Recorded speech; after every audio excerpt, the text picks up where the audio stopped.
Hello, Gerald, and I don't know if you can see him. Mogans. Where'd he go? Anyway, this is my boat. It's going to be called the Camisa, and it has. I'll go through the features with you. It's a sailboat. It's based on a fishing boat from the east coast of North America that was very popular in the 19th century. It's called a catboat rig. It has one super big mast. My markings are stuck. And it doesn't have any support wires like a regular sailboat has. And another thing it has is just one sail, one massive sail. And it's supported by a wishbone boom, unlike other sailboats. The wishbone boom gives it an airplane wing-like shape, so it can move surprisingly fast. It's got a stainless steel pulpit here with a Rockna 50-pound Vulcan anchor. It's the latest technology in anchoring. It's a little expensive, but it'll help me sleep at night knowing that I won't wake up on the rocks, or less chances of waking up on the rocks. My cat, see, is adapting quite well to the boat. So I've got a lot of supplies tied on. I've got the traps, crab traps, prawn traps, water. The other side I've got extra propane, gasoline, diesel.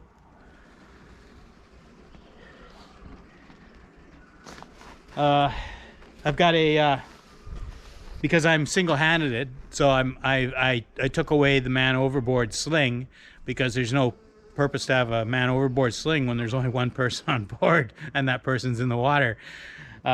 So I put this thing, it's called a jack line, and anytime I'm underway, under power, even if the conditions are calm, I'm going to be tying myself to this with a special hook, so that I won't be one of those guys in the water watching my sailboat sail away while I die of hypothermia. These are just the cushions. I've just taken them out to air.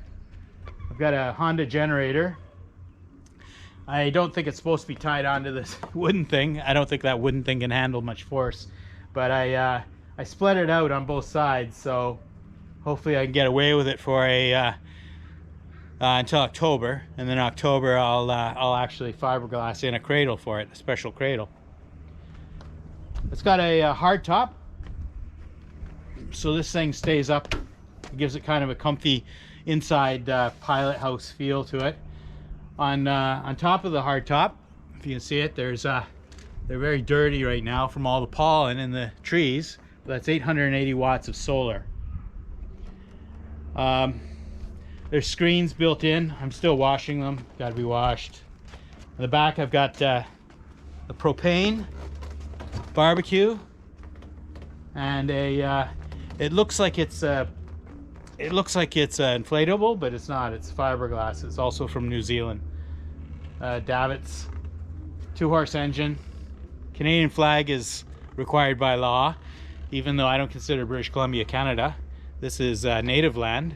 It's unceded territory. There's treaties either matter or they don't. So all east of the Rockies there's treaty. BC has no treaties, or very few of them. So it's unceded land. But yet I still have to buy my fishing license from the occupation government, because they'll take away my boat if I catch a fish without a license. I should be buying it off the natives though, that's for sure. Anyway, here's the steering wheel, the helm. I got my rain hat. I've got all the instruments, but funny enough, the instrument that is most useful is this one. It's got Predict-A-Wind, it's got tidal charts, it's got mapping software, it's got positional, so you can actually see yourself on the map. I mean, this instrument, so you can see yourself on the map too, but it doesn't predict the wind or show you the tide. Fishing equipment. Just bought a bunch of fishing equipment. Never used. I've never fished in the ocean before, so I'm unused to ocean tackle and techniques, so I had to buy a book. So I read the book. I also bought a freshwater reel just for myself in case, you know, I have to go up on shore and try to compete with the grizzlies and catch fish off the shore. Today, after much trial and tribulation, I managed to get myself a spear gun. What a story that is. I mean, you would expect there would be dive shops all over here, but there was only 2 in Victoria, and they only had 2 spear guns. One was this massive American thing, and it was like, what am I going to use that for? Going after whales? And then this Italian thing, and the Italian one, I've never used one of these before. It's an air gun. It fires a spear with air. And the thing I didn't realize about it is you need a special tool to reload, so you have to carry this tool down with you. Another thing I don't like about it is that with the American style, you can see just by looking at it if it's loaded. This thing you can't. So it's like a regular gun that way. So you have to be always careful and always think of it as being loaded. Okay, so I come down the stairs here. Oops, almost into the litter box. I've done that a couple times so far. So I've got a 2-burner propane stove with oven. And in here, I don't know if you can see this. Oops, I was washing dishes, a little messy. This is my refrigerator and freezer. So this whole thing fills out as a freezer. I would fix things up in October. I'm putting in a new seal here. This is my freezer. So this thing is filled with food. I've got the person who owned this before outfitted this boat. They must have been a survivalist or something, or thought the world was going to end, because they gave me incredible tankage on everything. I've got about 400 liters, 450 liters of water. I've got huge diesel tank. What else?